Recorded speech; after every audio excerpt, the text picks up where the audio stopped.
This is the first time where we have a substitute teacher. Oh. Yeah, you're filling in.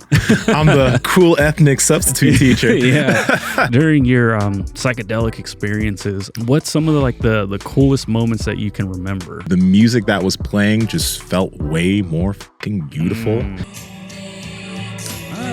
Yeah. But that whole time, I was just like so grateful that I had my mom alive. I was grateful that my dad was alive, even though I don't have a relationship with him. He's alive. And the reason why I bring this up is because I like doing breath work and I like cold plunging. So I'm getting some of those things that you were just talking about. You can definitely, I've experienced some really cool shit with breath work. Like I've talked to angels and shit. Like it is wild. Jesus Christ. Relationships. Right now you're in a relationship and everything seems fucking awesome. Yeah. So what have you learned in regards to making things work? All your boxes are getting checked. All my boxes are getting checked. Dog. That's great. I want the best for her all the time, but she's not the thing I focus on all the time. I focus on the shit that I need to focus on. And she has the things that she's trying to focus on too, which is good. I think that it is healthy that she has those goals of hers, right? That are separate, right? When we come together, then we come together. You are a very good looking human. Thank you. So what if somebody doesn't have that though? What if somebody because it's either you have the look or you have the bank account. What if somebody has neither of those? When you're a young guy, when you're 20, 21, 22, man, I honestly say don't focus on relationships. We have to rank our meats. All the stuff from Smelly's Kitchen? Mark's a fat guy. I know. Mark knows how to fucking season food. He does good. You know what I mean? So it's when they have no wrists and when they have a little bit of, that's going to be good. When they have wings and no wrists, they know how to season. Got it. Okay. Yeah. I see what you mean. You know what I'm talking about? Now I do. You can't see the wrist and they have a little flying on the tricep. And they can season. Power Project family, we talk about sleep all the time on this podcast, as you know. That's why we partner with 8 Sleep Mattresses. And the amazing thing about 8 Sleep Mattresses, and one of the reasons why they are nicknamed the Tesla of beds, is because of the technology behind the Pod Pro cover. Not only does it literally change its temperature through the night, first off, it can go from 55 degrees all the way to 110, but the temperature changes through the night based off your own body temperature. It also tracks your heart rate variability, your tossing and turning, your partner's tossing and turning, and based off of that, in consecutive nights, it will literally change the temperature settings so that you get better quality sleep on different nights. It blows my mind at how great these mattresses are. So, Andrew, tell them how to get it, please. Yeah, absolutely. So the other cool thing too is the app will actually, you track everything through the app, but then it'll send you messages like, hey, do you feel more rested today? Well, that's no surprise because, it gives you all the information. And yeah, it's just really cool, to be able to track that sort of thing. So that way, you can't get better at something you're not tracking, and it does it for you. So head over to 8sleep.com/power project. That's 8 spelled out. So EIGHT sleep.com/power project. And you will automatically receive $150 off of the Pod Pro cover or the Pod Pro cover and mattress combo.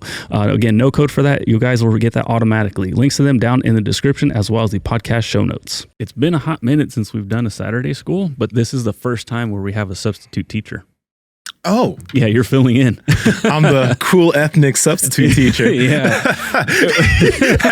I've actually had a substitute teacher like that in elementary school. Oh my God. I remember it was Miss Bedella's class, but I think his name was Mr. Nix or something. And he was this big fat, he was just this fatter black guy with glasses. Oh. But whenever you came to school, he had like a cool Hawaiian top on. He was like, hey guys, how you doing? I can see him for sure. It looks like the dude that was on, what's that show? Not The Voice, but the other one, American Karaoke. American Idol. There it is. There, Randy. Yeah. That's what I'm imagining in my head. Dog. Always saying dog. Dog. That's not cool, dog. That's crazy that you remember your teachers' names. I don't remember any of them, but I do remember I think it was high school. Yeah. Everybody took this. I spoke Spanish, but I still took Spanish and got bad grades just because I fucking hated school. But there was one Spanish teacher that everyone loved, and so everybody that took that class was super upset that she was gonna let I don't know what they're called, a trainee or a soon to be teacher kind of like intern. Yeah. And so like everybody was like, fuck that. Like they got so upset because everyone's like, dude, this is like the dopest teacher ever. And now we don't get to have her. We have this fucking rookie. And then, dude, oh my gosh, kids are the worst. Oh yeah. The day that like the school board came in to observe if she's good enough to be on her own and be like a real teacher, dude, the kids did their worst. I'm pretty sure this girl quit after this. Like they freaked the fuck out. Like they wanted the other teacher so bad, they wanted this one to look terrible so that way she would go away.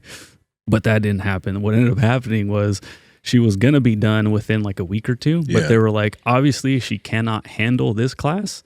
So she needs more practice. So she's going to finish out the rest of the year. So it was, but dude, yeah, substitute teachers are usually, it's hit or miss, right? You have the one that's like the football coach, and he's just like, God damn, I gotta be here with these fucking kids. Here, go watch this movie, and it's just like dope. Like we don't have to do shit. Exactly. And then there's the tryhards that are like super strict and give detention out left and right. It's like, fuck you, man. Like I hate you. Dog, it kind of reminds me like, okay, you know, when you come from a house of divorced parents, there's one that has to be bad cop, and there's one, my dad, whenever I'd visit my dad, video games, candy, toys. Dad, you're the coolest. I only get to see you for 2 days, but dope. It's just 2 days of partying. Mom, why are you disciplining me? I hate you, Mom. Like, it's fucked up because she was doing all the good shit. Yeah, she's the one working hard, raising you, and your dad's just like, hey, let's have ice cream for breakfast. That's so fucked up.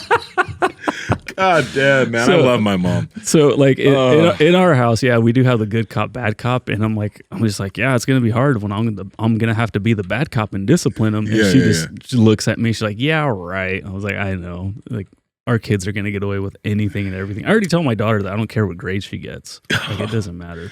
But, oh man, there we go. Yeah. Any hoot. So Saturday school classes in session, got your number 2 pencils out and all that weird stuff that they tell you in school. Who still uses pencils though? I don't know. I think kids still have to use them sometimes. Maybe. Quick suggestion for all the Power Project. If you want a really good pen, literally, this is the only pen I buy. It's the BIC Atlantis. Atlantis. It is the smoothest. You don't fuck with those G2s? No. Oh, dude. No, real talk. This is the only pen I buy. One of my exes, she loved this pen. And then when I started using it, I'm like, oh my God, I'm going to get this too. So from that point on, this has been the pen. And whenever I see somebody else in here with it, I'm like, why are you stealing my pen, dog? You know where it came from. Yeah. But, you know, it's okay. Do you know how thick it is? I don't know, dude. I don't know. It should say on there. Because the G2s, they come in 1.0 and 0.7. And the 0.7 is kind of bullshit, but the 1 is... Right with it and let me know. You fucking almost stabbed me. Sorry. Let me know what thickness you think it is. It down. But yeah, guys, if you want to get a good pen to take notes and actually enjoy your writing experience, the BIC... It's dead. Oh, no. It shouldn't be dead. There we go.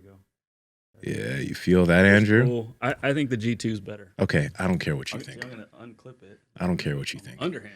You over here wearing a pro-choice shirt. That shows how Scoops Ahoy. Yeah, it's from Stranger Things. Get the scoops. No, that joke's from this comedian Andrew Schultz. Whenever he talks about abortion, he's like, these girls out here getting these scoops. So when I saw you Scoops Ahoy, I have to take this off. So when I saw your shirt, it said Scoops Ahoy. Cool. I was like, oh wow. No, it's from Stranger Things. Andrew.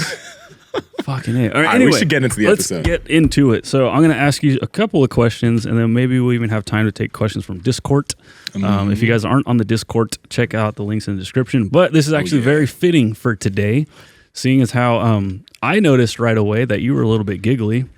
Oh, yeah? So, and then because we do have a substitute teacher, we don't have to get all super serious, talk about rep sets and conquering life and all this other, boring stuff. So straight to the fun stuff. I wanted to talk about psychedelics with you. Oh, Lord. Because you have dipped your toes and your whole feet and your whole body into it a couple different times. Bruh, yeah. So like even just today, like I said, it was this shirt, you were like giggling. I'm like, did you take anything today? But listen up. The only reason I was giggling, I wasn't even feeling anything yet. Like that's just how I am, bro. You know, I'm a giggly guy. This is true. Yeah. I'm a child at the end of the day. But I think you're it was your eyes that gave it away. Yeah. I also cold plunge. Like after I cold plunge, I always feel really fucking good. And this isn't going to be a fucking ad. I'm just saying, like, whenever I cold plunge, I really do feel good. That's every morning. So. I took it down to 55. Yeah. Like I said, I was. Here we go, baby. I'm at, yes. We'll just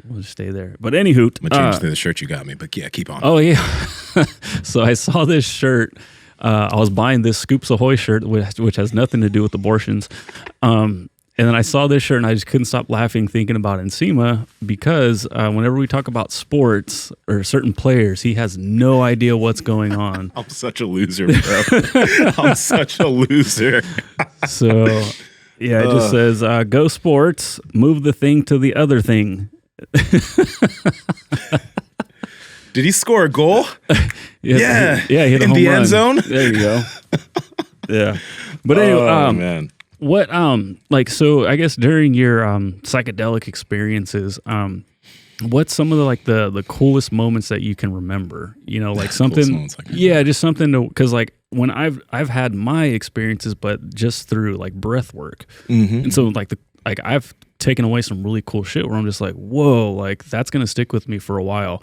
So has anything happened to where like you've kind of gone back and just thought about it a little bit more instead of like not going back to it like I don't know, like like going back to that like psychedelic experience as in like taking more stuff, but going back sober, like when you're clear-headed, I'll say, and then like maybe like while you're journaling and stuff. Yeah, I'm a big drug fiend now. No, I'm fucking with you. Actually, no, real talk. When it comes to actually psychedelics and all these things, as dope as they are, when you use like psilocybin, even marijuana to extent, although some people overuse marijuana. You know, I dipped my toes into anything when it comes to any of these types of drugs very carefully because I do have a family member that used a substance way too early before full development of the brain. And she ended up becoming schizophrenic. And I saw that when I was a teenager. So understanding that since that was potentially could be in my genetics, I've always been somebody who's like, I was like, the first time I tried weed, for example, I was 22 and I was scared to fucking death because the person that this happened to, she smoked weed, right? But for some people, it's not that weed causes that, but if you do some of this stuff before everything's fully developed and everything's good up there, and let's say it might be laced with something, or let's say you just do too much and you have a break, that could break your mind. How old was this person? She at the time was 22. She was 22 because I was 16. Yeah, she was 22. Damn. Yeah. So when that happened, like she went full schizophrenic, still schizophrenic to this day, and very different from how she was in youth. Very different person. So because I saw that, I've always been somebody who's been like, you know, I could be taking a risk right now. I could be playing games with the devil. Let me just dip my toes in. So even the first time I smoked weed at 22, I took literally, I think 2 hits of like two hits of whatever was given to me. Number one, I was scared as shit. So the experience wasn't great because I was already like, am I going crazy? Am I going to die? Am I going to run into the middle of the street and hit a car? Like, what's going to happen to me? I legit just stayed under a blanket with my girlfriend the whole night. Like, we were legit on the couch because I think it was the first time that she was smoking at the time. She smoked too, my ex. And we were just like... Sounds awful. It was awful, but it was also kind of fun because we were looking at each other and we were like, should we get a sandwich? Do you think we should eat? Is this... All right, let's make a sandwich. So we made sandwiches and just sat on the couch and yeah. But I woke up the next morning. It was okay. I didn't really smoke much after that. But I did start smoking a little bit more as I got older and I became less scared of substances. Now with psilocybin, it's actually been really cool.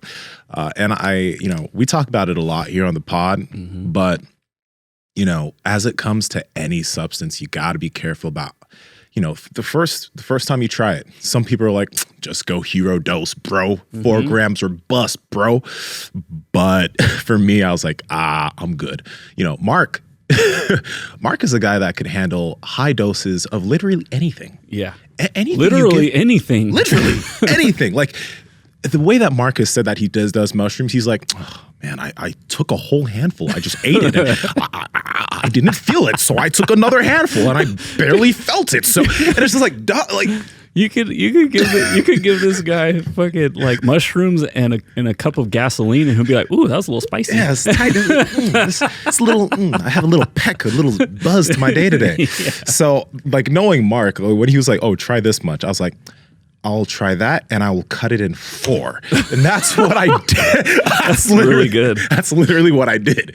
And it was really cool. I ended up doing, the first time I did like a 2.5 gram dose was with a few friends on a beach. And the cool thing about psilocybin is it makes you very introspective. Some people use it to like party and stuff. I don't really use this stuff for that. I use this stuff when I like want to think, especially when I do bigger doses.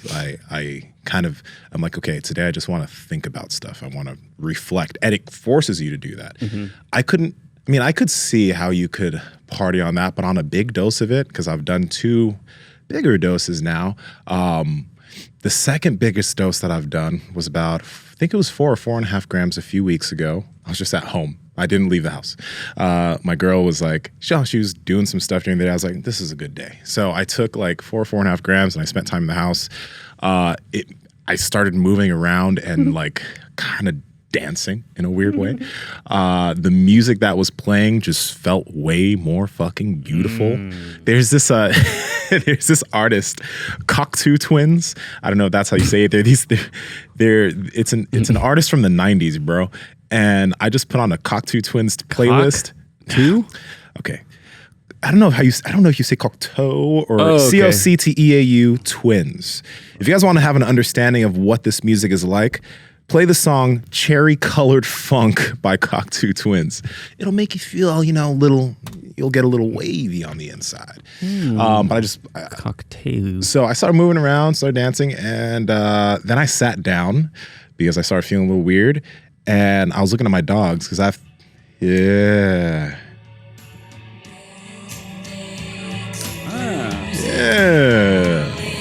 I could see that. See? Yeah. It's good. It's really good. Yeah. I love that shit. Yeah, it makes you feel good inside. But I started looking at my dogs, and I just realized how it literally makes you think of how beautiful life is. And it makes, like, for me personally, I just started to get super grateful. Like every day I do try to remind myself of how grateful I am to have all these opportunities, be able to chill with really cool people like you and Mark all the time. And I'm always grateful, but I got super grateful for literally just being alive. Seriously, that's huge. Dude. Like I have relatives in Nigeria right now that would kill to be able to live in the United States. And I've been to Nigeria, and I know what that's like. And I think sometimes when you go to a place that, because I've been there, but when you go to places where you see, oh wow, like I'm really lucky to have anything that I have, a roof over my head, all this type of shit. You'll realize that, you'll have that feeling for a while. And then daily life and your problems will kind of... Absolutely. And then you'll be like, oh, fuck this, man. Shit's so bad. But it makes... For me, that whole time, I was just like so grateful that I had my mom alive. I was grateful that my dad was alive, even though I don't have a relationship with him. He's alive and he's doing well. He exists. And it's pretty great. I think, if you do take a dip into psilocybin, start low. And then do a good dose one day and don't drive. Keep your phone off, right? Right. They say avoid the phone. For some people, it's a good idea because if, it'll make you think of a lot of things. And if there's a lot of things you need to deal with, like bad things, you may message people and you want to be in a clear head after. So you want to do everything that you discover after you take psilocybin. You want to do those things after. You don't want to do those things during. That's just my suggestion, but do what you like. Yeah. Do what you like. That is really interesting. So I remember in junior high, we went to a family reunion, and this was like deep in Mexico. I'm not going to remember where it was exactly. Do you have a lot of family in Mexico? Yeah. Oh yeah. Okay. Yeah. And this was like one of the first times where I met a majority of them. Like I have so many cousins that I've to this day have never met. Wow. But it was deep. Like I just remember going down this road for ever, and then what is that truck over there? And there's just a line of dudes with AKs, and just being like, oh fuck, dude, what's about to happen? Like they checked all our shit. Yeah. And I mean, this is getting way sidetracked, but like then they let us go by. I don't know what the fuck they were checking. I was scared shitless. But anyway, we get there and like, yeah, dude, like my family and like all their neighbors are living in like basically like really nice shacks. Like they weren't fucking like falling apart. They weren't like they weren't total dog shit. Like it wasn't like third world country, but it was like, oh fuck, like you guys all live in this like what we would consider like a 1-bedroom apartment. Like this is wild. How's the bath situation? Like was it like hot water on like when you wanted it or? I don't know about hot water, but they had plumbing, so there was that. But then I do remember, and this was fucking wild, like one of the neighbors' decks, like it was just like kind of like a cheap deck you can imagine, like on like 2 like big like posts and then a fucking like overhang. And then that shit fell off. Like it fell over. Literally everybody within like probably like a 4 or 5 house radius all came together and they all fixed it like within an hour. Community. And I was like, dude, we don't have that. Yeah. But it was what you said though was fucking true though, because I remember being there being like, damn, dude, like they have like no PlayStation here, like there's no fucking cable, like what do they do? And like there's no stores nearby. Like there was nothing, you know, it was fucking deep. And then just being like, damn, I can't wait to get home. And you get home and then it's like literally within a week, you're just like already upset that there's a fucking line at McDonald's. Yeah. So what you're saying about like psilocybin, like, yeah, it can get you like a really cool perspective. And I know we're always on like, you know, our cold plunges nuts. But when I walk out into my backyard, like typically what I see is like right now I'm kind of frustrated because over the winter my pool took a shit, it cracked, and so like it leaked everywhere, and so we don't have a pool right now. What a fucking thing to complain about, but first and foremost, okay, like I'm super lucky that I even have that fucking broken pool right now. Yeah. But I walk out there and I'm just like, like I get frustrated. I get into the cold plunge and I'm sitting there and all of a sudden, like as I like kind of work through the breath work, I look up and I'm like, damn, we got hella nice trees back here. And I'm like, dude, they're so green. And I'm like, oh my God, I didn't realize those flowers were blooming already.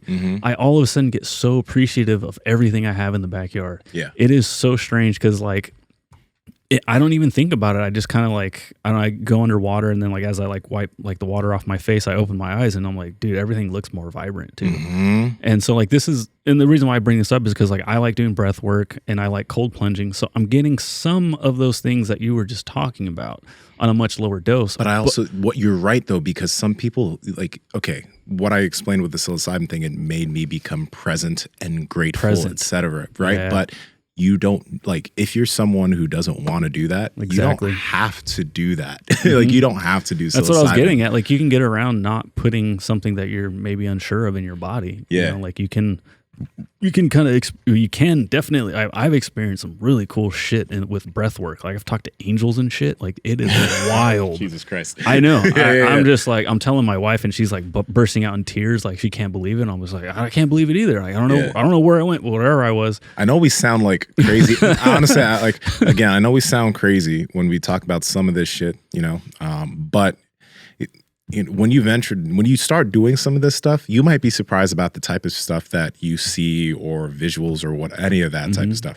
It's just giving it a shot because, you know, a few years ago, if I heard you mention this, Andrew, or I heard you say any of this shit, I'd be like, dog, this guy's off the fucking deep end. Like, he's totally out of his fucking mind. Yeah. This isn't backed by any type of science or whatever. Because I would have just been super close-minded about it. Nowadays, like, I'm like, I understand what you're talking about. You know what I mean? So it's, try some shit. Right. Yeah. Just, I mean, and then obviously be open-minded. That's what we talk about all the time when it comes to fucking reps and sets and shit.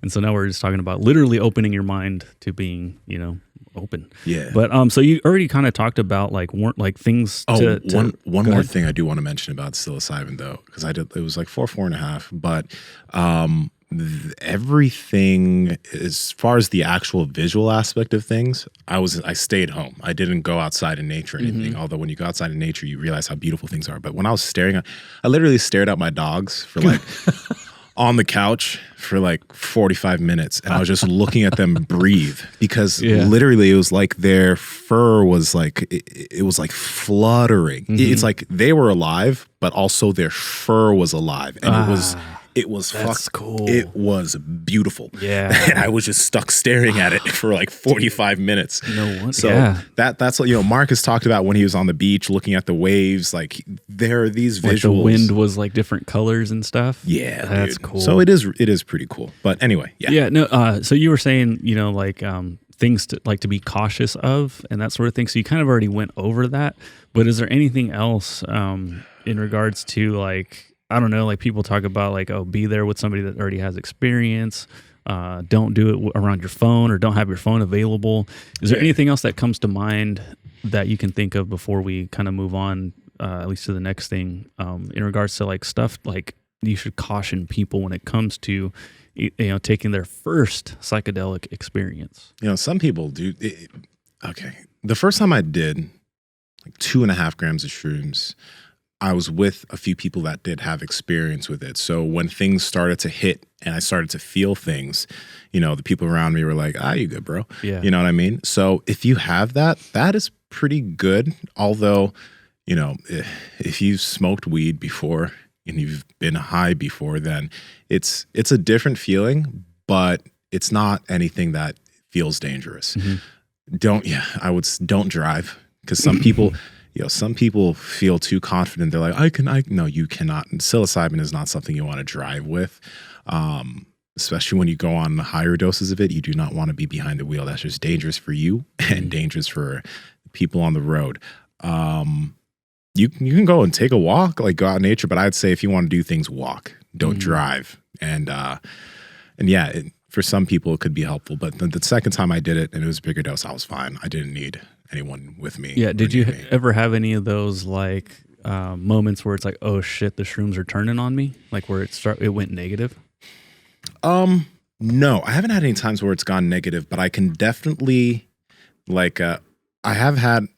have thought of things where I'm like, ooh, okay, that's important, etc. Just like things that have to be dealt with. But that's where it can actually get pretty rough. Like if you have trauma that you need to deal with, or that you're dealing with currently, or if you are susceptible to moods, right? Like big mood swings or something, it would be, I would just be careful about going to a deep dose too soon. That's just my suggestion though. This is the suggestion from not a guy who's a shroom expert. I don't fucking read books on psilocybin or whatever. I would just say, go to our podcast, the podcast we did with The Plug. You remember? That's right. I was like, wait, with who? But yeah, his name is The Plug. The Plug. If you go on our podcast database and you type in Mark Bell's Power Project, The Plug, let's see if I can find it. Psilocybin, Andrew's going to find it for you guys. We talked a lot about, our plug, I almost said his name, just talked a lot about some research that's been done on psilocybin, et cetera. And do your own research on it. There's a pretty cool documentary out on Netflix right now, and they did an episode about psilocybin. Let me see if I can find that name. It's pretty popular. Change now. Your Mind or something like that, right? Something like that. It has a few episodes about a bunch of different psychedelics. And I want to also say, I've been somebody who's been super anti-drug or not necessarily anti, but I've always been like, you know what? Y'all drug heads could do that shit.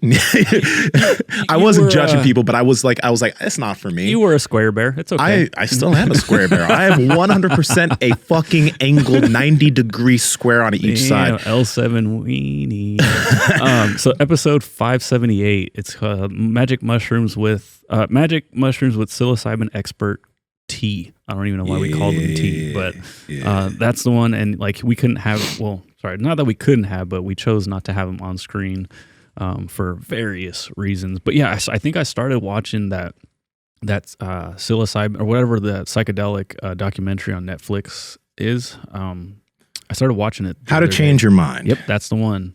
Yeah, the dude's talking about all the buried experiments with LSD being super beneficial for people. Oh yeah, dude. I'm just like, damn, I'm not surprised. Yeah, and I got my hands on some acid before from none other than, drum roll please, Mark Emo. He's like, huh? Hey, here, take this. I'm like, what? He's like, yeah, I heard these were like the most potent ever. Dog. When he gave that shit to me, I'm like, man, these white people are wild. like, hey, acid for you. Acid. No, he wasn't doing it. He's not doing that. You ever watch the Jamie Foxx stand up where he's talking about like how hard white people party? He's like, people will party to the edge of death. Oh man. And I still have that vial. I've only tried a little bit of it. I still have that vial because I'm like, damn, that is acid. That's fucking awesome. Damn acid. But LSD is like pretty beneficial too. Haven't done it, don't have experience, but I'm gonna try it at some point. Yeah. Anyway. So I know for sure, like with edibles, I get terrible brain fog the next day. Oh yeah. So do you experience anything like that with psychedelic or psilocybin? No. Damn, that's cool. That's the really weird thing about it, man. And you know, the people I was with when I did my first dose too, some of them did much bigger doses. And next day, I was just curious, like, how are you guys all feeling? Like, we're good. I also did ketamine that night. But you did ketamine? Whoa, hold on, back the fucking train up. This shit escalated a little bit here. All right, I'm not even 100% sure what ketamine is, but it's another one of those. I guess we'll just call it. It's drug used it's used like for a lot of like schizophrenic and like whatever the fuck you want to call it, like mental. I'm not gonna call it. It's used for therapy. There you go. Yeah. It's used. A lot of psychiatrists therapeutically use it with their patients. Yeah, and it's becoming like legal. Yeah. You know what's so funny? Jordan Peterson had this quote about ketamine and like taking him to the depths of hell. Because I think he went into a K-hole. So give me one quick second. Was he like Jordan? Was this before or after he was saying that the swimsuit model was unathletic? People, you know what, man? Just because I disagreed with Jordan and Mark, we disagreed with Jordan Peterson on one thing does not mean we do not like Jordan. No. Like I fucking love Jordan Peterson. I watch some of his videos all the time. I've read his books. I've gone through his programs. He's a fucking smart dude. But it doesn't mean you have to agree with literally everything a person says just because you like them and they're smart. People disagree with us all the time. That's fine. All the time. And we're not as smart as Jordan. I still watch some of his like parenting like stuff. Yeah. And within one video, I agree and disagree with a lot of the shit that he says. It's pretty funny when he's like, you know, if your kid starts hitting you and you have to sit them down and have this conversation, and like he uses all these big words, and I'm like, dude, my son doesn't even communicate with me yet. How am I going to be telling him these big ass words at one? It's pretty funny. But no, dude, still big fan of him. Still a big fan of Michaela. Because I know she had posted some stuff like, not like a response video or anything, but just like backing. She commented on Mark's thing and backing up her dad, like, which that's fine. It is odd, you know, because when one disagrees with somebody else publicly, people perceive it as like you hate the person. And there were like a lot when we did that and we posted about it. There were a lot of people commenting like, "Yeah, Jordan Peterson's such a fucking this and that." I'm like, okay. Whoa there, that man has done a lot of good for society, for people, and for the way people think. Just because there's a disagreement does not mean that he is now a bad person and the fucking devil. Right. Chill. You know? It's so funny. Did you watch the first Guardians of the Galaxy? Yeah. Okay. Yeah, a long time ago, but yeah. All right, so when one of the dudes steps up and he's just like, it ain't right that you keep letting Quill get away with stuff. And then the whole mob takes over and he's like, fuck, I didn't want that to happen. It's like that where we're just like, hey, we disagree with you. And all of a sudden everyone's like, yeah, fuck that guy. We're like, whoa, dude, that's not at all what we were saying. Yeah. It's that mob mentality just kind of fucking takes over. They just need that green light to be like, yep, I want to shit on somebody. With a lot of things, it's... We'll get to the next thing, but this is what I do find very interesting about like about some of the stuff we talk about. For example, Liver King. People have real strong feelings about Liver King. They're either, this man's on drugs and he's a liar and he's bad, or he's great and I love him and I love his message and everything he does. And when it comes to him being natural or not, people want you to either say that he's on drugs or if you think he's not, well, you think he's not. The thing is like, and I can say how I feel about this, like, I don't know. So there are some people that have made videos that are like, oh, he's 100% on steroids. And like, and when I see that, I'm just like, But dog, how do you know? Like you're using the eye test, right? And he has a big upper body. He has a lean lower body. He's very lean all around. I get he looks looks freakish. Freakish to an extent though, because when you see him in person, like he doesn't look that big. In certain photos he looks crazy. In certain photos he looks and like in certain photos people already people think but in certain photos I look fairly normal. In certain photos I look crazy. So it's like this is very selective. But this person is, they are saying they're not, but you 100% believe they are. There's no proof. So just because we don't take a side, it's like we can't say with 100% assurance that he is, because there is no proof that he is. And although you really want to believe he is, you have no proof. Right. So then you just got to look at what is the person doing for the community. And although he's done some things that I'm like, that's kind of shitty. Like when he was in Africa, and then the person was like, can I have some money? He's like, do some push-ups. I was like, dog, I gave him something better than money could ever do, or whatever. That's hard work. Push-ups. And then he drove away. I was like, oh, fuck. I didn't like that. I'm fucking African. I have no reason to like this guy, but I can't also say that this man is 100% on drugs, because I don't fucking know, you know? Yeah. So it's a weird thing, man. It's like we have to be on one side or the other, but I don't know. We Mark, yourself, me, we don't operate that way. No, I genuinely don't give a fuck. Like, I do not care what anyone's taking or not taking. Yeah. We got sidetracked. I don't remember what we were talking about. We were talking about brain fog. There was the ketamine thing. Peterson. There it is, ketamine. Yeah. I'll be short about it. I don't care.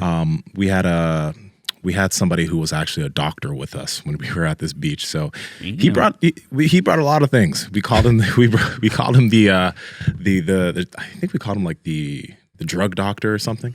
But he had ketamine. It's super creative. Yeah, no, it wasn't the drug doctor. It was like it wasn't a drug doctor. It was something better. It was a much better nickname, which I'm now forgetting, which doesn't help the situation. That's okay. But he had ketamine with him. He had what's that one that Rogan always talks about?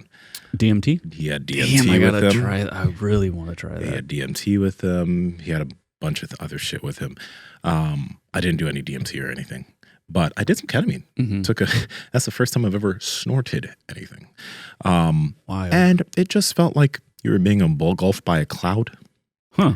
Literally, like you just feel very warm and cozy. Oh, okay. You know, but people talk about the K-hole, and if you look up the K-hole, and Jordan Peterson has talked about how he's been a K-hole, it's like just this dark, depressive, you feel like you're in hell, the world is gonna end kind of thing. Yeah. A K-hole is when high doses of ketamine lead to intense feelings of disassociation. There you go. Damn. Yeah, and Jordan Peterson has been in a K-hole. So, hey, I'm not saying go do ketamine. I did ketamine. Yeah. That's all. Yeah, I definitely want to try DMT. Yeah. We'll see how that happens. So that's all I got with psychedelics. I don't know if you want to add anything to it, but I did have some other stuff I wanted to hit you up questions with. And this is, because again, we're just having fun today, but relationships. Dude. A lot of dudes, they get, I guess I'll say, frustrated because it's like, whether it's like something doesn't work out with one chick and then all of a sudden all chicks are bad or something like that. Oh, you know what I mean? Like I hate that. But you've come off, I'll let you explain your previous relationship, but it did end. Yeah, and you were thank currently, God. so I wasn't going to say anything about it. Bro, fuck. But right now you're in a relationship and everything seems fucking awesome. Yeah. I've never seen you smile this much, period. And then when Sam comes in, you light up. She's and calling right now, actually. Yeah. Tell her I'm on. Tell her you're busy. Yeah. Too busy for Bitch, her. I'm busy. I'm joking. But what I was getting at is like you guys are working out really, really freaking well, and it's fucking dope to see. But so like what have you learned in regards to like making things work? Because you guys are still two different people. Oh, yeah. You guys have two separate goals, even though she is she has fitness goals of her own, which is fucking cool. Yeah. But they are of her own, and you have your goals of your own. So it's not like either one of you is just sitting around like, trying to lay the ball up for the other person. You guys are both doing your own thing, but you guys are still making it work really well. So what have you learned, and what, I guess, Yeah, like what do you think you're doing that's working to make things work out really well? Man, And I know it can get deep. Gonna but try like, not to. Yeah, I won't let this go on too long. We got time. Yeah, we have time. Man, the first thing I'll say is like I only have the male perspective, so I'm only gonna the only thing I can do is like talk to dudes about this. You know, you mentioned something that was interesting. It's like dudes get out of a bad relationship and like all these bitches are fucked up. Fuck these fucking women that all they care is about themselves. These Western women have no respect for men. That's definitely like I don't. Why not just fucking go to one of these fucking third world countries? Let me go and find one of these women that respect men. But we have that in the Mexican culture too, where it's like I'm just gonna go get a real Mexican, and then she'll just be waiting on me hand and foot, and I'm gonna bring her to this. Like that used to be like a fucking slam dunk, dude. Is if you can go get a girl, and make her a citizen. I'm fucking serious, dude. That was like a thing that you can be like, I did that. That's what some African guys do. Like That's that wild, dude, like yeah. one of my uncles, he was married to a woman from here, then he got divorced, and he's like, let me just go find a woman from Africa. He brought her here, and she had a green card, but when she got her shit, it was just like she wanted to go do her stuff. He's like, what? How dare you? Okay, so yeah, like shit can get real bad. But you know, one thing I'll say is number one, as a guy, don't have all your focus be on like your relationship. One thing that was, you know, I think was I'm only going to pay attention to the things that were like, I was not doing well in my past relationship. I was too focused on my girlfriend. I was too focused on like trying to make sure that she felt good, trying to make sure that she was doing well, and I was too focused on her. I should have been focused. I was focused on work. It's not like things didn't go well with work. I was focused on work, but I was just too focused on her. That was one thing. Where I was like, now I'm very mission focused. I'm very focused on like the things I do here. I still like in my current relationship, I'm still always loving her and making sure everything's good with her. But I have this, and I have my focus on this. And an aspect is that I think partially since she sees that I have this thing that I am focused on that does drive me, she likes that. You know, that's beneficial as a dude, because I know it can be very easy get into a relationship and then your focus just becomes on your woman and on that, and that's not healthy. Yeah, it is funny because like if you do, I don't know, like if you speak to a friend or like somebody that you're not trying to attract or whatever, and they're like they would want that, right? They want a man to be focused on them and blah blah blah. But then when it happens, so what I was going to ask is like, was your ex receptive to that, or was she more like, would she try to like, I guess, brush off things? Like the harder you tried, the more like she was. You know what's interesting, man? Okay. So there's so many things that I should not have dealt with in my past relationship. There's so like it should have ended way earlier. It should have ended on year 1, but it went on for 4 years. But yeah, man, like I'm like this is a rough thing to even mention, but I got cheated on in that relationship. And I stayed for 7 more months after knowing I was cheated on, because I was like, you know, I want to work on this. I think we can get past this. That's a super cuck thing to do, man.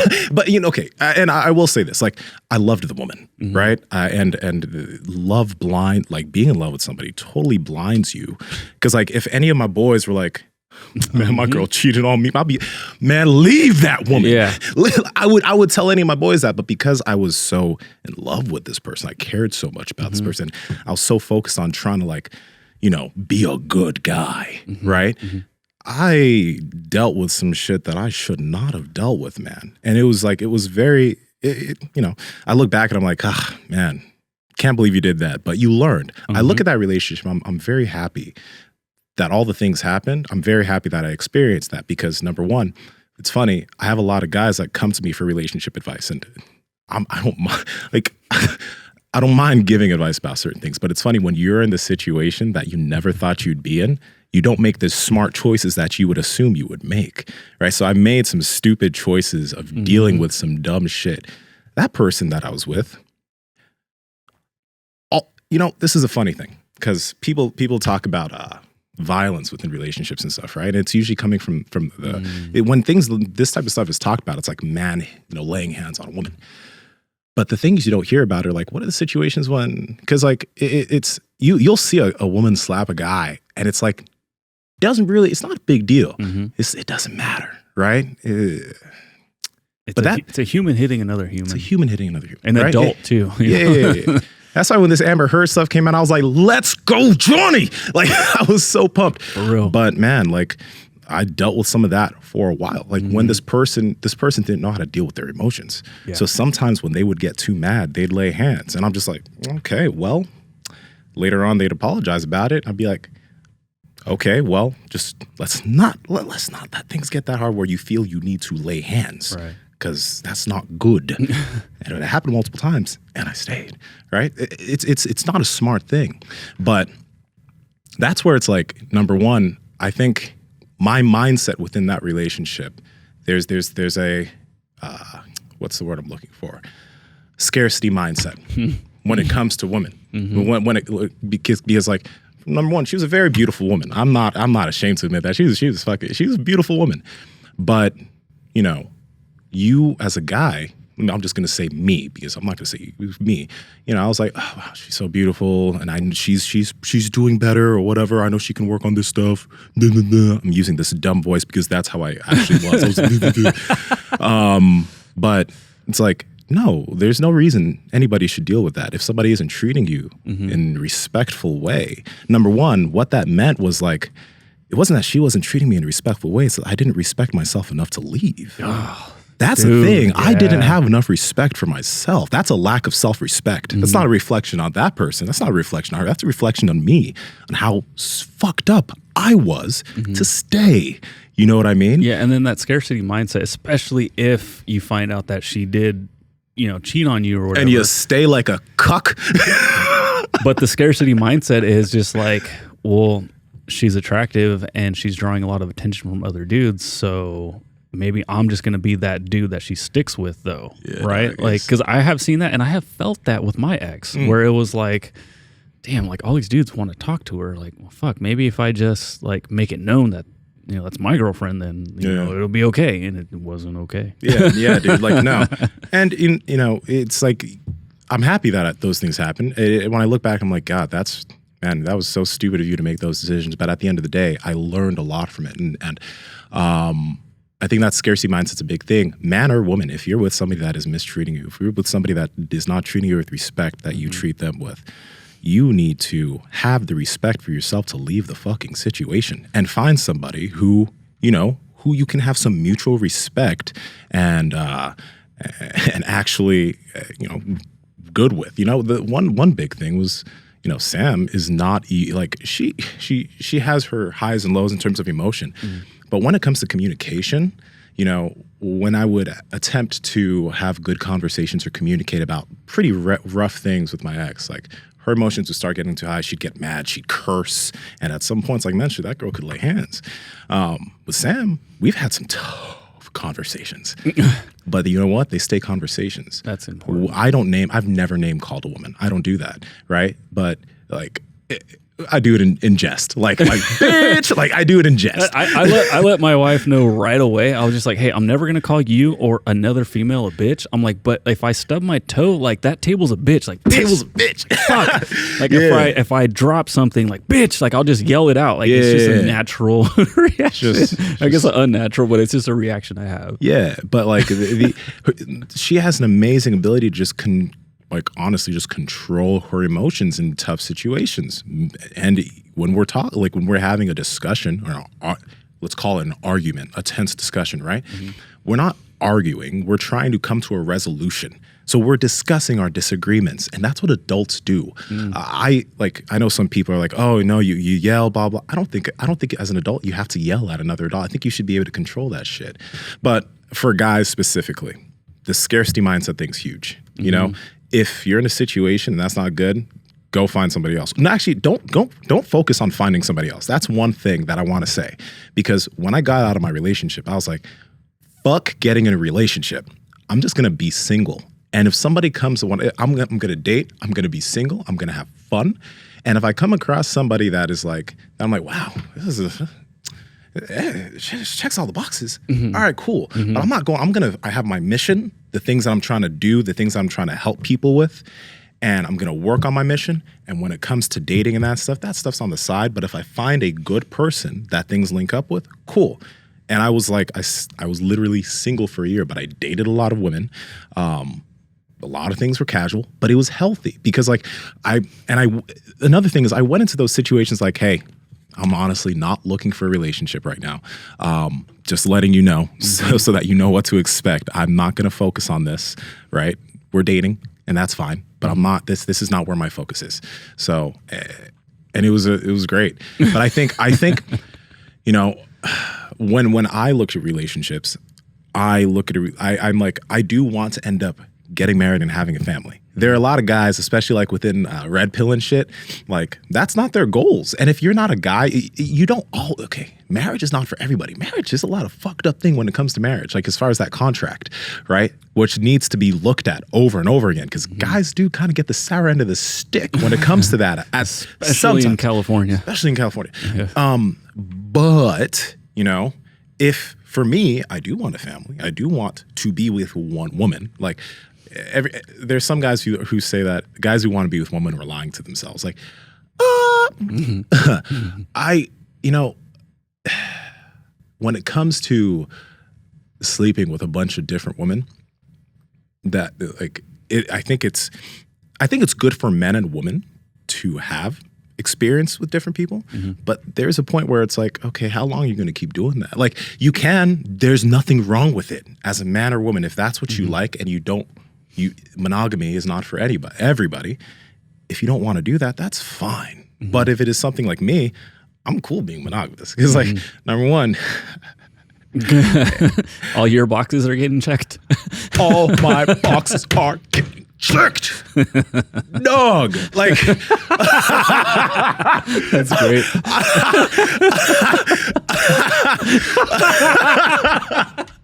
like no, and I and this is the thing though, like me and you, we can see a woman that's objectively beautiful or whatever, and it doesn't mean that I have to have sex with her. Right. That's not what it means, right? So again, with my perspective, I did and I do want to have kids. I want to be married. That's my goal. So the goal is to be with someone who I can be monogamous with, right? But I had that period where I was single, where I was able to, you know, venture, have some fun, talk to different people, all that stuff, and that's cool. But, you know, when Sam came around and we were talking for a while, when me and her were dating, I told her, hey, I'm dating other people right now. I hope you know that. At the beginning, she knew. I was open and honest with her about it. I let her know. Like, I let her know these are other people I'm dating. But as things started to progress, I was just like, damn, this is a good woman. Like, she's amazing. Like, she's fucking awesome. Made the others just seem like no, because not made, because like I'm not good. The other people I was dating, like they were great people too. It's just, but Sam, she had like everything I wanted. She did have everything I wanted, everything else, and her temperament, all that shit. So like I was like, all right, you know what? I'm totally cool just like stopping dating other people. And then I just dated her. But I think it is beneficial because like some guys just go from relationship to relationship to relationship to relationship. You got to have some time where you're just not. I think it's beneficial to have some time where you're not in a relationship, where you're not like super linked to somebody else, where somebody else is in your focus. So you can first off get rid of that scarcity mindset, get rid of the focus on women, because even I care about my girlfriend. I love her. I hope I want the best for her all the time, but she's not the thing I focus on all the time. I focus on the shit that I need to focus on. And she has the things that she's trying to focus on too, which is good. I think that it is healthy that she has those goals of hers, right? That are separate, right? But we come together, then we come together, you know? Yeah. So, and how attractive is it when, you know, you're working on your shit and then like you're done and then you hit her up and she's like, oh, hold on, I'm busy. Like, I'm working on my shit. I'm cool with that. Dude, it's so great. Yeah. And you know, one thing that's just, I think it's just kind of whatever. Like, I don't know. When I grew up, like there are times that I cooked for myself. I did shit like there are some situations where the standard, you know, model of like, oh, woman stays home and does this and the man goes, okay. If that's the way your household is set up, that's fine. There's nothing wrong with that. And if everybody's happy, but you know, she does want to have a career.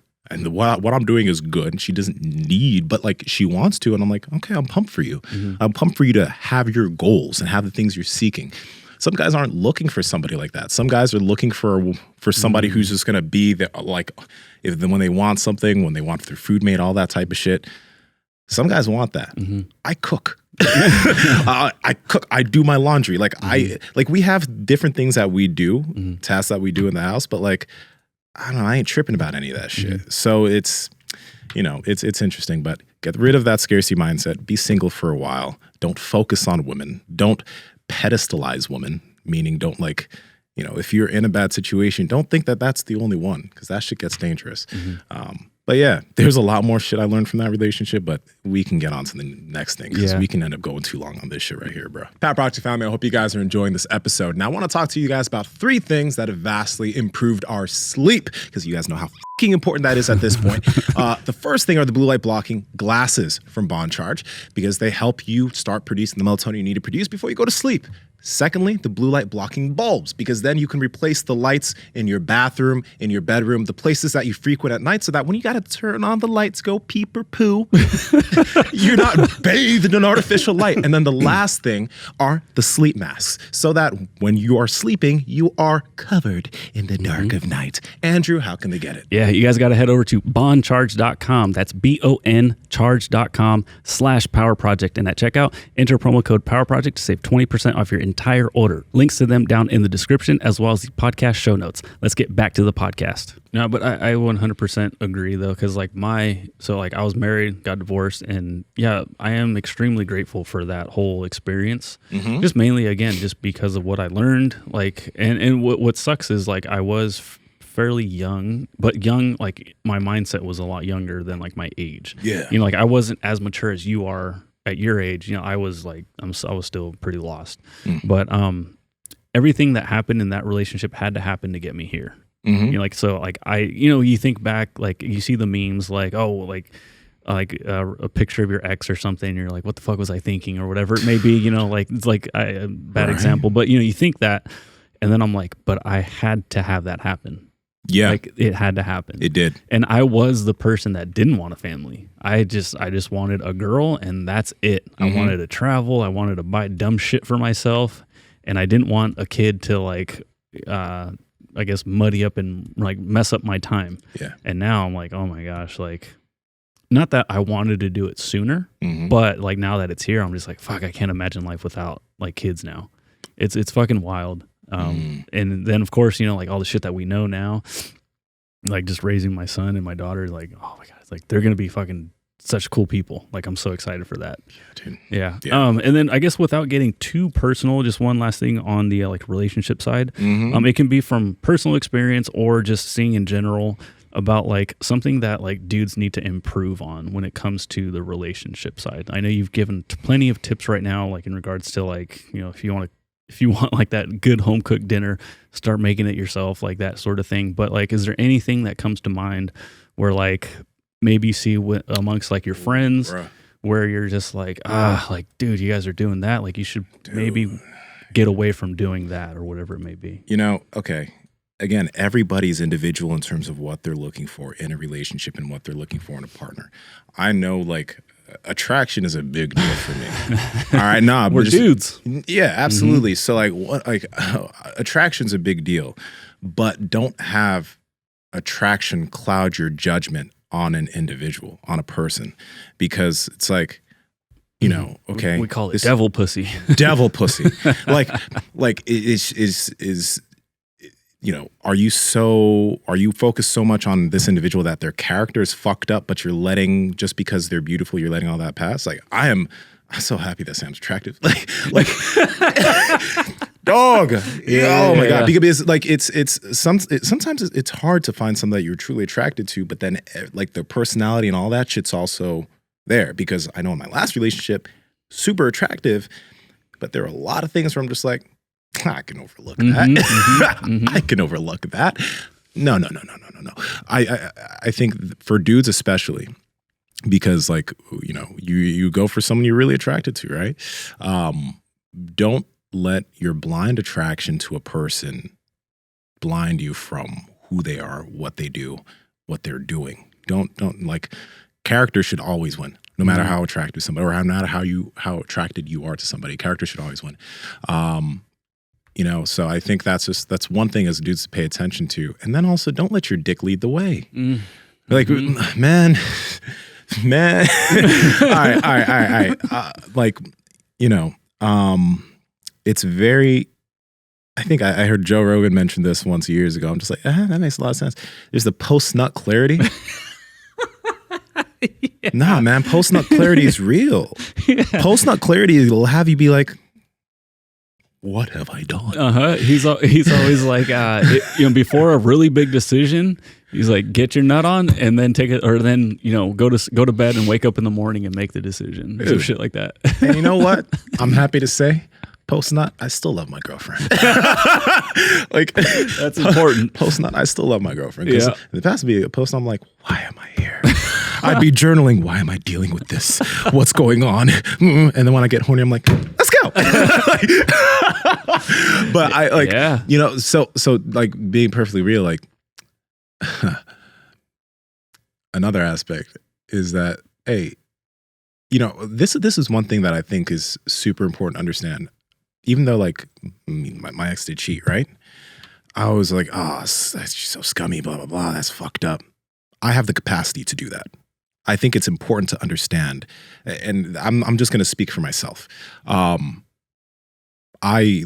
looked at that situation and she did that, but in my relationship, there have been situations where I could have, and I was just like, I'm getting these messages, I could, and there's this internal feeling like, just do it, or you like just, but then it's like.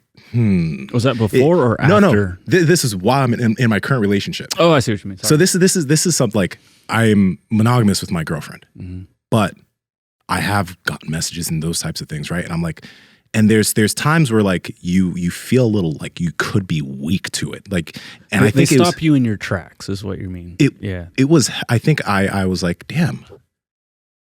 One wrong move, and I could also do that. I could be the person that cheats on their significant other. I think it's important to realize that, like, and realizing that helped me to like kind of humanize the shit that my ex did, because like I was just like, that's really fucked up. But I'm like, I could do that. You know, I you know, if you've been someone who's dealt with somebody who's cheated on you, like, it sucks, man. Especially like in my shit, I was 3.5 years deep, and then I found out. And then afterwards, I found out that it probably just wasn't that one person. So I was just like, God damn. But then, you know, it sucks, and it's not a good thing to do. But it's also, I think it's good to understand that you could be the person that could do it too. Even though my morals wouldn't let me do it, there's still an aspect of like, just me being a guy and me just seeing just beautiful people, there's a side of me that could be like, I could do that. But I think it's healthy to realize that you could, and then just understand, just go nut. just go nut and you're good to go. Oh, honestly, really, just go nut. Because sometimes, like, when your dick leads the way, you could land in some devil pussy, and you don't want that. Nope, so that's a trap. You know, I don't put myself at a different level than someone who could cheat, because I know that I could. Morally, I know it's not right, right? But I need to do the things not to end up in that situation. You know, so I'm very transparent with her. She can see all my shit. She can see all whatever she wants to. She has the password to my phone. I don't give a fuck, right? But you know, don't let your dick lead the way. If there's one major thing you can take away from today's podcast, don't let your dick lead the way. And stay out of devil pussy. And stay out of the devil pussy. Or do not. I don't know. It's up to you. But yeah, it's up to you. If you like that, hey man, that's your prerogative. You do you. Hey, some people like crazy bitches. All right. Hey, I dealt with with one.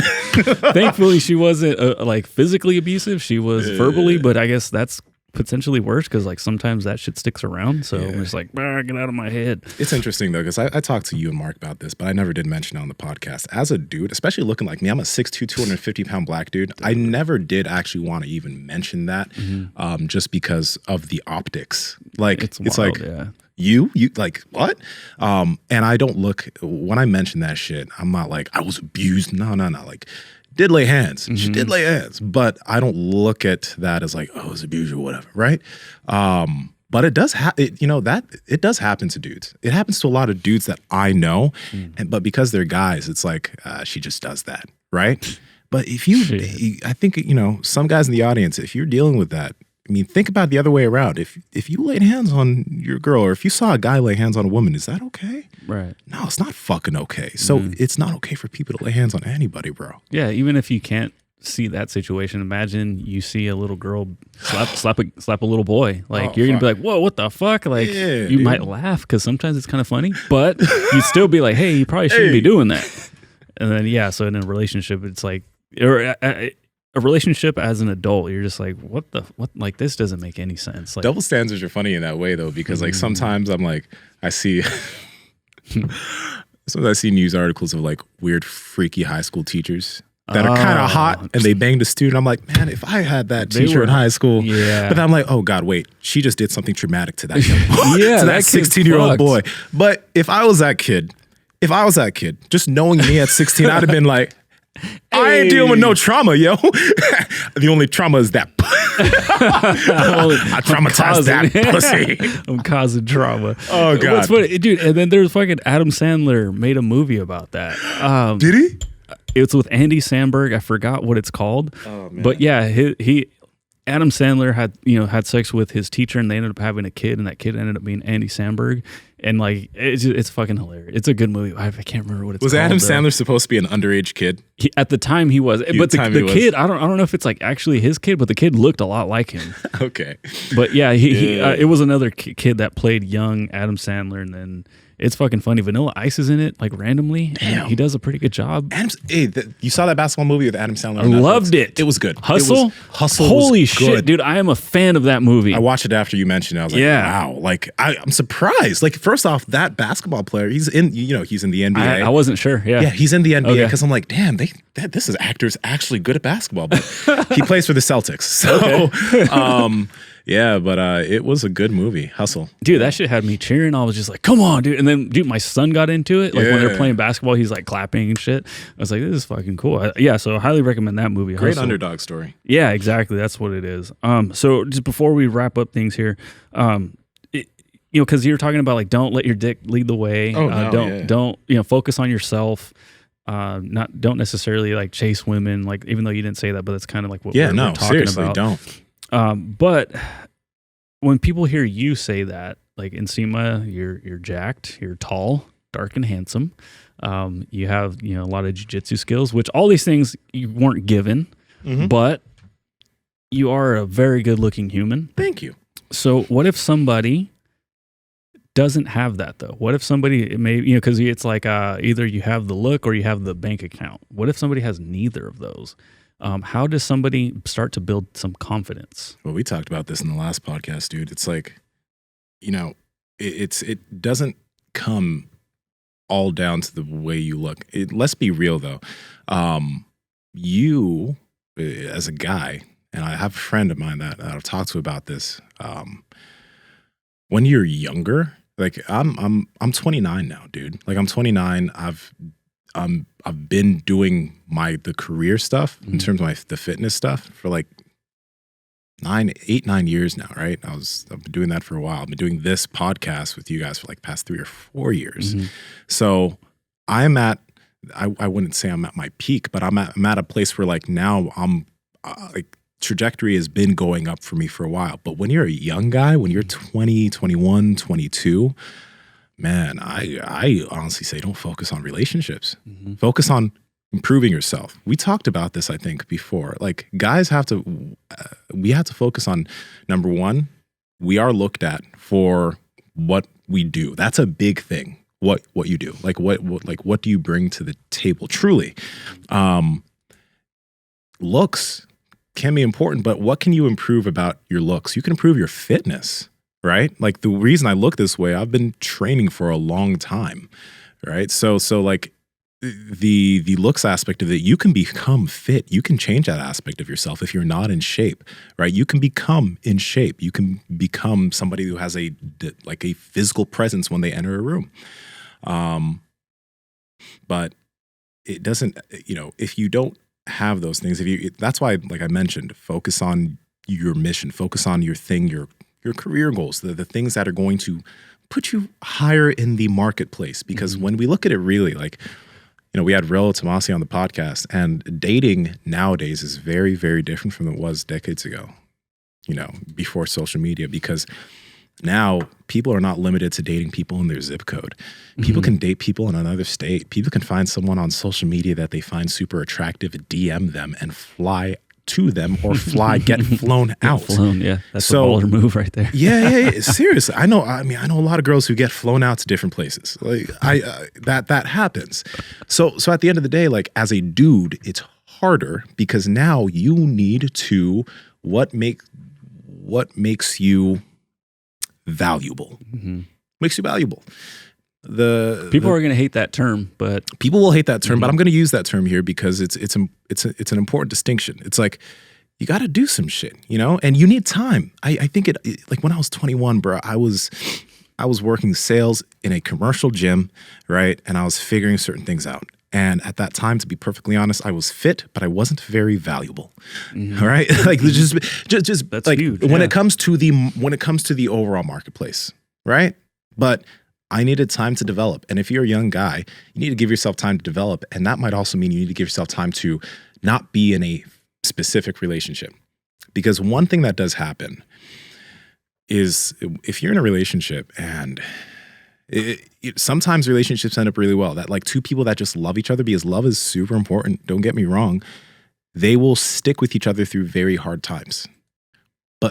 Sometimes things that happen nowadays is because things are so open and there are so many options for people, right? You go on dating apps, there's hundreds of people to swipe on. You go on Instagram, there's all these people that you can message and find, it's like people are, especially when it comes to relationships, some people are very skittish. Like some people are like, oh, this guy isn't where I want him to be yet. I'm gonna go look somewhere else. And you will look somewhere else and you will find someone's more successful. People are, very quick to hop. So to make yourself and put yourself in the best place, if your goals are to be in a monogamous relationship and you want a family, because again, I'm putting this in the perspective of those are my goals. Some guys want to stay single and fuck and all that, and that is fine, bruh. That's just not me. Like I don't put much value in that, So, but at the end of the day, it's like, if you're a young guy, you need to work on yourself. You need to work on the thing that you enjoy, develop that skill. You need to work on your physical presence. So you need to be working out. You need to be, fit. You don't need to be, but it's ideal to be, so that you become more valuable. It's a tough thing to hear, but like that's necessary, because at the end of the day, like if you're with somebody, it's okay. Why are they with me? Well, obviously you have good character, right? You make good choices as a human being, but there are the other aspects that are important, which is like, what do you as a guy bring? And hey, that's just the facts. Yeah, even if you don't want the monogamous relationship, right? Like you still have to have high value if you're trying to like attract more women. That is actually funny. Like that, yeah. But like, if you're just dating around, like hookup culture is a thing. Some That's people, crazy. no, New world. Like it's not. People are sleeping with a lot of people. And that's not. Again, I'm not gonna say it's bad. It's just not for me. I had my time when I was single. It was fun. it was fun, but it gets old fast. Like I think that's one thing. When I've talked to like older cats about this, it's like yeah, hooking up with a lot of people is fun, but like. I'll say from experience, it's like it becomes less and less fulfilling the more you do it. And as I've talked to women about this personally, women that I was dating, et cetera, I was like, just how does that make you feel? Like over time, it just kind of gets old. For some people, it might be good to experience that, But at the end of the day, it does, for some people, for me, it got old. For me, it's like, this isn't what I want. But for some people, it's endless novelty. And if that's what they enjoy, that's what they enjoy. I pass no judgment. It's just not for me. So last thing for guys, do the best you can to make yourself more valuable. Self-development is the thing that we talk about on this podcast. Read a lot of fucking books, work out, learn, and over time, give yourself the time, because when you're in your early 20s, man, you're gonna be working, but for most guys, it's in your late 20s, 30s where things will start really picking up. Yeah, and then so like raising the value, that's just the term that we're gonna have to put on it, is like that's like how you get out of, like some dudes will get out of like they'll have a bad breakup and they're like, I don't know what to do this, you know, like, or if you're afraid to even like approach women, do this, because you're going to build confidence, you know. So a lot of the things that when it comes to relationships or trying to find a relationship, you know, going through a bad breakup, getting dumped, even being jealous of like your ex, like level yourself up to where like they are like, so I don't want to say beneath you, but like you've leveled up so high that you can't even see them anymore. You know, I like what you said there. At the end of the day, all the shit that happened in my last relationship, I do just like, I hope my ex does well. I really do, because I did love that. I did truly love that person. And there's still a part of my, like, I spent so much time with that person that there's still something, like, I don't love that person, but there's still part of me that's like, I want you to do well. I want her to do well. I want her to deal with everything that because she's been through shit in her past. So I want her to be able to deal with that. I want her to be successful as fuck. I'm not like trying to, you know, level up and so that my ex, because there's, you know, what's funny? There's a homie that was talking to us. There is this YouTube channel of this dating coach that his whole shtick is how to get your ex back or how to make your ex jealous. That's a legit whole thing. And I'm not going to say the name of the guy that was showing me this, but he was like, what do you think of this video? I'm like, dog, this is toxic. Like, you're not doing shit so that your ex notices. You shouldn't be trying to level up so that your ex looks at you, and you should be doing this shit for yourself. This is for you. Yeah. Well said. You're living your life for you, not for all the women that you weren't with. Like, all my exes, I want them all to do well. I want them all to live great lives. I don't want any negativity there. And I'm not looking to level up so that my ex looks at me and is like, oh shit, I don't give a fuck about that. I give a fuck about doing well for myself, doing well for the people in my life, and then, you know, making a good future for all the people I care about. That's what I care about. But the whole, like, you know, if your ex is your ex, that's your past, right? That's the leveling up thing should be for you. Shouldn't be for anything or any outlook that they have on you. That's why my ex is blocked. Like, my ex's number is blocked. My ex is blocked. And it's, you know, there again, like, initially it happened just because, like, initially I did the blocking just because I was like, I don't want to have to deal with this person ever again. And I still don't want to have to deal with this person ever again because of the shit that I had to deal with this individual. But now it's just like, there doesn't need to be any line of open communication. Right. I hope this person does well in life. I hope they get everything that they want. But nothing I do is for them, and nothing I do is for their, what's what I'm looking for? I don't know. Just it shouldn't be for that. You know, if you get out of a relationship, at the end of the day, in that relationship, you should have been really focusing on yourself and person, but you should have really been focusing on yourself. But if you weren't and you're out of a relationship, start focusing on yourself. Okay, start leveling yourself up. And if you do ever get into another relationship, you keep that shit going. I told you and Mark this, but when I got out of that relationship, literally trajectory was like I was like this for a while, slowly. Literally a few months after that relationship, everything fucking went on a straight vertical, bro. Everything went on a vertical because I was feeling good. I was like, oh, it's like, where's the Goku? I felt like Super Saiyan Goku, bro. Yeah. He's not on the table. He's somewhere down there. But I was like, God, like, I was finally putting everything into learning, putting out stuff, trying to help people, and everything just went on a fucking vertical. Yeah. You probably felt like you were, I forgot how the thing is. It's like, oh, I moved to whatever new town and I lost 125 pounds of weight or whatever. And it's like, yeah, I've dumped my ex. I know, but I'm just saying, you did seem like there was like a huge backpack of stress that was lifted off your back. Y'all noticed that. And there was a huge backpack of stress. That was like, I mean, man, it was a weight that I let go of. But the great thing, I'm with Sam, and that trajectory is still going up. Like, like everything I do is still up here, right? And she's there, and she's doing her thing, and we love each other, and we're just like, there's this cohesiveness and this lack of stress. I've had no stress in my relationship. That's amazing. I've had peace.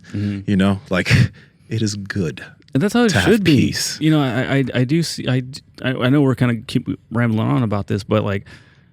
Everyone, when I got married the first time, they're just like, oh, it's a lot of hard work. Like, you're going to have to, do a lot for her, blah, blah, happy wife, happy life. And I'm like, oh, okay, I guess we're supposed to argue every fucking day. Like, this is weird. No. And then now with my wife now is like, dude, every day is fucking amazing. Like, we text each other nonstop when we're away. And it's just, yeah, dude, it's the way it's supposed to be, like it's not, we don't have to, we do work hard because we want to like work hard on ourselves and for each other, but it's not like, oh, I have to go home and walk on eggshells. Oh yeah. Like I don't want to fuck things up today. I just want to have a good day. It's never like that. It's never like that. One thing an interesting thing that I appreciate about the person I'm with now is like, we have disagreements on quite a few things. Like, politically, we have a few disagreements on certain things. Sometimes that's tough. Yeah. But this is the thing. The ability to just communicate rationally is there. It's like, we may have disagreements on things, but we communicate about it. And even though they're disagreements, it's okay. We are two human beings that disagree on a certain thing, but that's fine. I've always, like, in the past, I think when I was younger, I was like, gosh, like, I need somebody who has the same faith as me, who has the same political viewpoints. It's like pretty much dating another me, right? Yeah. But no, it's not dating another you. It's like dating somebody that has the intellectual ability to just communicate, and talk about things, even if they're difficult conversations. Can we have this difficult conversation, then come back to each other because we love each other, and even though we have different viewpoints, they're viewpoints, right? So it's that's one thing that's been super cool. I think it's just like, wow, we disagree and it's fine. Did you know you guys disagreed on? I don't want to say several things, but you disagreed on certain things before you guys like kind of committed. Oh yeah, going into it like I've had hours and hours of. The first night that we talked to each other, we talked for like 3 hours. Yeah. And then but even so, like I knew going into this that like this person has different viewpoints on things than I do. I knew that. But the thing is like the big thing was like, okay, we have different viewpoints. Can we discuss these things intellectually as adults without yelling or thinking somebody's hurting somebody else? Because like, even though we disagree about things, it's like no one's trying to hurt each other. Right. No one thinks less of each other if we both rationalize our thoughts with facts, right? It's not like I feel this way and this is how it is. No. It's like, no, there's statistics behind this shit, and this is how things happen. Let's talk about it. And we talk about it, and it's good, right? But a lot of times, and this happens here on the podcast too, we'll talk about certain things, and sometimes people's emotions will get ahead of like what's actually going on. It's like, no, it's just a discussion, So it's I like the fact that we don't agree on everything. I actually really like that because it baked into, I'm not saying this is the perfect relationship or anything, but baked into even my home life is growth. Because this person has different ways that they think about things, and they're bringing that to the table.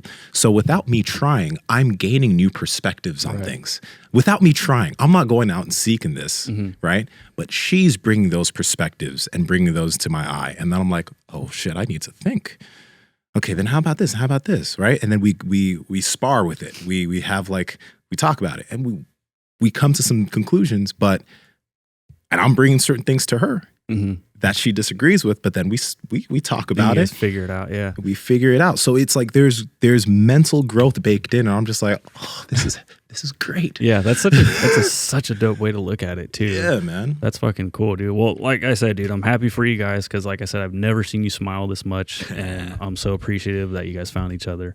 But before we, jump off here, we have to rank our meats. Oh yeah. So me, you, and Mark, we got to rank our meats. I mean, rank our meats. I guess me and you, because Mark's not here, and we're talking about animal. How much? How many ounces should your meat weigh? Oh man, I don't know. Do you like it? How long is the meat that you usually stick in the air fryer? I'm a little uncomfortable now because I didn't know I'm supposed to stick it in the air fryer. 12 ounces, maybe around 10 inches. I think not that much meat. The ribeye is 14 ounces. Yeah. And it's about 11 inches. No, it's about 8 inches in length. The full fat ribeye, yeah. It's thicky. It's the girthy. Girth, yeah. We're on the same page. But I had to even look up to figure out what types of meats that we can even talk about. But I'm just going to say the bottom of my list. Let me actually mention this real quick. Sorry. Yeah, this came from the Discord. Yeah, this came from, I want to mention the person too. I screenshotted it. Surfboard. Okay, so from Waterboy in our Discord, Waterboy with 2 O's. He has like a thick Adam Sandler as his profile picture. Because it's the Waterboy. Waterboy. You guys have talked a lot about how you prefer beef over fish and chicken, but I've never heard you mention pork other than bacon. Where do things like pulled pork and pork chops rank? Okay, well, that's funny because I was just going to say, like, at the bottom of the list is going to be seafood for me. I'm just not a huge fan of it. Fair. And it used to be like, I used to joke around because I forgot, I think it was Jim Gaffigan, was like, how do you know if fish has spoiled? Does it smell like fish? And I'm like, exactly. Like, it already smells bad, but of course, good fish, it doesn't smell nor taste fishy, but I'm still just not a fan of it. It kind of takes a little bit of work to, eat fish sometimes, whether it's like I know crab's not fish, but like seafood or just those gross bottom feeders, you got to crack all kinds of shit. And it's okay. It's okay now. I'm not like, I don't dislike it anymore, but I'm not going to go to a fucking restaurant and order seafood. Like you're unless I'm getting sushi. That's different. You're going to get sushi though. Like but they don't have steak there. That's true. But I'm specifically seeking out seafood. That's okay. That's fair. Yeah. So would you put seafood towards the bottom, or do you put something else below that? Yeah. So like I eat beef every day. I eat red meat every single day. I've really been liking like marinating. Like letting it marinate for a bit and then sticking it in the air fryer. Like it's been ending up fucking perfect in the Ninja food. Which one is it? The oven? Foodie, yeah. That's the Ninja Foodie Grill XL. Oh, dude. Yeah. The food I've been cooking, I've just been like, why would I eat? No. Seriously, I've been really impressing myself. Yeah, like, you're just like, I'm a motherfucking chef. I'm chefing it up, baby. Like coming out of an air fryer. Seriously though, no, it is that good. Because it cooks it perfectly. Like it's so good. Dog, I'm like, wow. Give me a restaurant. Like, where's my fucking restaurant contract? You just need 10 Ninja Foodie grills, and you could have a fucking legit steakhouse. I'll have a whole fucking operation going. But first to be beef. I've been going to Costco and getting party wings, just non-seasoned or whatever, just like raw. And it's not crazy expensive, but again, I'll just let that sit in like a marinade. I'll air fry that. Fucking party. I don't know why I'd order wings out anymore if I can just make homemade wings. And so you're getting the ones that they just look like little like drumsticks, right? They're drumsticks. Okay. Yeah, they're literally called. I've seen those. Yeah. Yeah. And they again, the pricing on it is great for the amount of meat you get. It's already done. Like you just throw it in the air fryer. Yeah. It's raw though. It is raw. No, but I mean, like the seasoning, the like the all the like if you were to get a fucking chicken and you have to like take it apart, like that's a pain in the dick. Fuck no. So this is already done, and it's just all super easy little pieces to bite into. Yeah. Oh God, it's so good. It's so good. But that is like literally the only chicken I eat. I only eat chicken wings. Yeah. I only eat chicken wings, I think. But as far as fish, so I think it would go beef, then chicken wings, because I don't eat any other chicken. Then fish. But I've been going, I actually texted you and Mark about this. I've been going to this sunfish spot because I don't like to cook like salmon or tilapia. I don't like cooked fish. Yeah, your whole house smells after you cook fish. There's that. And it's just like, it's never for me personally, because I know there are some people that know how to make really good fish. I'm not the guy. That's fair. Yeah, Never been, never will be. So I usually just get salmon, and I get sushi grade salmon. That's like at this spot, they chop it up for you in little poke pieces. Yeah, they chop it up for you into little poke pieces, and you can get it in bulk. It's not actually that expensive because I can get a week's worth of raw sushi grade fish for like, and each serving of the sushi I have, or the rice and fish I have, is maybe like 50, 60 grams of protein. I think I spent like $60. What? $50, right? I forgot about poke. Yeah. I do like that shit. I don't go and buy poke though. I literally just buy sushi grade salmon. Where's this place at? Sunfish. It's downtown. SUNH Fish. Downtown Sacramento. Dude, if any of you guys are in Sacramento. I might have to hit them up then. Yeah. Go there. They have salmon roe. The roe is expensive though, so I don't buy too much of that, but I will buy some so I can put it on top. I'll buy a fuck ton of sushi grade salmon. I will get. You can just eat it like. You technically raw, right? You can eat it raw. So what I do is I bag up. I get a bunch of it. I bag it up into different bags that would be single servings. I have one, then I'll freeze the rest. And then when I want to eat another one, I'll just defrost it, because you don't want to leave that shit in the, you can't leave it in the fridge. Got it. Okay. Right? Yeah, I didn't know. No. Okay. You can't leave. Yeah.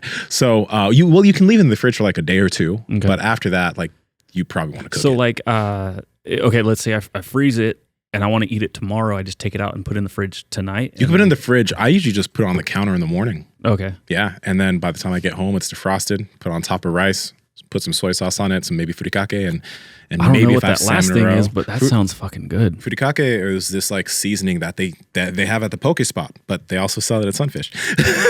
So it's like this green. Type in Furikake. I already lost it. Fury, Furi. Fury.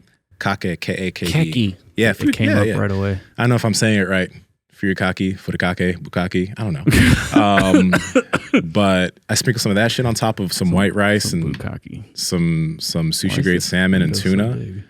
And it's a party. And if I have some roe, it's literally like poke, except I didn't go spend $15 on a poke bowl. Dude, poke is so expensive. That's why I'm pretty pumped for this. Is this what? And I never get the amount of fish that I want when I go to poke spots. Fuck no. To get I've done this before, because I've been like, okay, 10 scoops of salmon, please. $45. Yeah. Oh yeah, absolutely. That's how much I have to spend to get the amount of fish I want. Yeah. When I go and I see that they like, what is it? You can buy in bulk. I'm like, yeah, let me get a bulk, but in the bowl, please. It's like, dude, I need a little bit more than your fucking little like tablespoon scooper. I'm like, that's bullshit. Yeah, dude. Yeah, dude. Hell no. So like that's, and you can't do this with any salmon. That's why you need to find a spot in your town where it's like because most fish stores, especially with an Asian marketplace, will have sushi grade fish. So you want to get that, because if you just go to Costco and buy their salmon and you eat that raw, hello food poisoning or something. Hello something. That's going to fuck you up. And then below that would be pork belly. I don't do pulled pork or any of that. I do love pork belly. It's just the preparation's a little long, but I love pork belly. I'm shocked at like, so like when I was doing like a lot of the, like if it fits your macros type stuff, everything was like low fat, everything. I was shocked at like something like Canadian bacon has like almost no fat. Really? And it tastes fucking incredible. What is Canadian bacon? Why is it different from normal bacon? It's just ham. Oh. It's just what it is. I don't know why they call it Canadian bacon, but it's basically just ham, but it's super lean and it tastes fucking incredible. It's just little fucking just circles. It's round bacon. I don't know. It tastes nothing like bacon at all. Okay. But it tastes pretty damn good. But what I was surprised was just like how like a lot of porks are actually pretty lean. Mm-hmm. I was like, pork, I'm thinking like bacon. I'm thinking like, or I'm thinking like pork like from a pig, and then I'm thinking bacon, and I'm like, no, that's all fat. But no, it's actually really lean. So I'm like, But I don't fuck with it much. Why not? I don't know. Just does it not taste good to you, or it's not just something you don't like that much? No. So like if I like for me again, coming from that, like if it fits your macros, like bacon is calorically dense. There's a lot going on there, and if I'm gonna mix that with carbs, like it's gonna turn into a party. So I'm gonna overeat because like Yeah, I'm just not gonna do it. So like I don't fuck with that. But if I do fuck with anything, it's gonna be pork belly because it's so good. Yeah. That's basically candy. You know, it's delicious. And then yeah, like I said with this Canadian bacon, but I've kind of cut back on making some of these like fun foods. I'm just trying to eat more like whole foods and stuff. What a fucking concept. And it's really hard because I like to make a lot of fun recipes and stuff. But the more I look into it, I'm like, oh wow, like that's just like a lot of processed stuff. Like, what do you mean? Like I'm having like fat-free cheese. Oh yeah, okay. And I'm putting that on a gluten-free crust or something. You know what I mean? Like there's just a lot going on there, and I'm like, no wonder why I'm farting all the time. Like maybe if I take out this fat-free cheese and just have like a cheese stick and an apple, like obviously one's way better, one's way more filling, one's more fucking anabolic. Yeah. But this other one might make me feel better. Yeah, you know, at the end of the day, like I might not have to walk outside of the room, rip ass, and come back. You know, like I don't want to have to do that anymore. Yeah. So that's what I'm trying. But what you said about the poke bowls and like what's the salmon called or what you said sushi grade salmon or I also get some when they have it because they usually run out of the tuna first. The sushi grade tuna, like they have sushi grade fish all around. So they have octopus that's sushi grade, salmon. They got yellowtail. I'm pretty sure they have. I think yellowtail's a bit more expensive. Yeah, than it the is. salmon. But dude, like that probably just bumped it up a notch and like knocked turkey down at the bottom because like I don't ever have turkey. Yeah, ground turkey is like the saddest thing on the world. Like you might as well just have lean ground beef from Piedmontese. The only time I have turkey, is like Thanksgiving. That's the only time of the year that. And it's because I'm kind of forced. Same. You know, dude, turkey's not that good. Yeah. I'm gonna tell my mom this year, no turkey. Yo. Yeah, just have some tomahawks. Yeah, let's steak That'd it up. Be good. Yeah, but for sure, red meat's gonna be at the top, and then I still like chicken in multiple forms. For sure, wings. I do still like chicken breasts. You know, it's kind of. I know a lot of people are Basic like, bitch. But when you throw G Hughes on it, it's a party. Okay. Actually, this is not going to be macro friendly. But if you go to Trader Joe's, get their truffle barbecue sauce. I have Sam butter. Getting 15 for me right now as she's thrifting. Like I'm like because they have this truffle stuff, but they have it like seasonally. So if you if you like run out, seriously. So she's literally buying 15 truffle barbecue sauces because it's so. Damn, that's dope. Well, we have this like pantry in the garage. Like it's like so it's like already the pantry in the kitchen's like for overflow food. Well, we have an overflow. But I lost track of. You have hella GUs? Hella GUs. Because every time I see it, I'm just like, dude, I might run out again. So you buy like 30? If I could, I would. But they usually will have like 0 to like 5. And I buy all 5. But every once in a while, I'll be like, oh shit, there's 3 rows. And I clear them all out. Oh, you're every single time because it's so good. It is good. And if I ever do go on a cut, like where it's like I do have to track things, like I'm just going to put that all over literally everything because it makes everything taste so much better. Yeah. But red meat, especially from Piedmontese. I do love In-N-Out. Chicken I'll put next. And then... I mean, what else is there? Let's see. I'm not eating duck. I'm not fucking with goat. You know, you like goat. Good. Goat's pretty good. I don't buy it though, but whenever it's in front of me, I'll eat the shit out of it. You know, I have Piedmontese has that liver, and I have been using that camo seasoning. I wish we knew the brand. The camo seasoning from that company that sent it over. What's it called? I feel like a dick. I feel like a dick too because I think we should shout them out. I've been using their steak seasoning. Hardcore Carnivore. That's the brand. Oh my god, their steak seasoning on steak is fucking good. They have this red seasoning that I've been putting on my chicken wings and marinating those chicken wings in like some Thai sauce. Fucking hell, they're okay, guys. They're not sponsoring us. Hardcore Carnivore, go get some of that seasoning. Okay, it is so good. I don't see why I would get any other seasoning. Damn. To be perfectly honest, at this point, I feel like such a dick. I forgot I had it. so yeah, what Mark actually suggested, he's like, yeah, the camel seasoning is really good on liver. And I mean, Piedmontese has liver, right? And I'll eat liver every few days, but I put some of that camo seasoning on just raw liver, and it was decent. I'm not going to go out here and say, oh, it was tasty. Yeah. It was liver, but it was like tastier liver. It's called camo, that seasoning but yeah, that red seasoning, I think they call it red. Oh, so good on chicken, man. And this isn't an ad. whatever, their seasoning is good. Is that Jess Pryles? Yeah. I recognize her from Instagram. Yeah, we're going to have her on the podcast. Oh, really? Okay. In a couple of weeks, or maybe next week, actually. So, Jess, please bring seasoning. yeah. This probably is going to come out after she's here, but hey, yo. That's so funny. I had no idea. And she's the picture that I saw was this one. I didn't even notice her hardcore carnivore shirt. Yeah. But wow. Dude, this fucking podcast universe, I swear it does this all the time. Yeah. That seasoning is really good. She's killed it. Go follow Hardcore Carnivore, and she's killed the seasoning game. You know what's this is gonna sound messed up. Usually people of certain types don't season food well. Like I have dealt with this with experience. I've been to certain friends' houses, and they have been of a certain type. And although the food was good, the food was also under seasoned, and I find it's little bland, little vanilla. But this is really dope that this lady has made such good seasoning. Like, that's dope. Hey, dude. Let's go. Let's go. The what's his name? Football player Neil Kaepernick. Oh yeah, Colin Kaepernick. The show that they had on, I think it was Netflix. Yeah. So like kind of like an ongoing like theme or whatever was every time he sat down to eat food, he would just would dump salt all over it.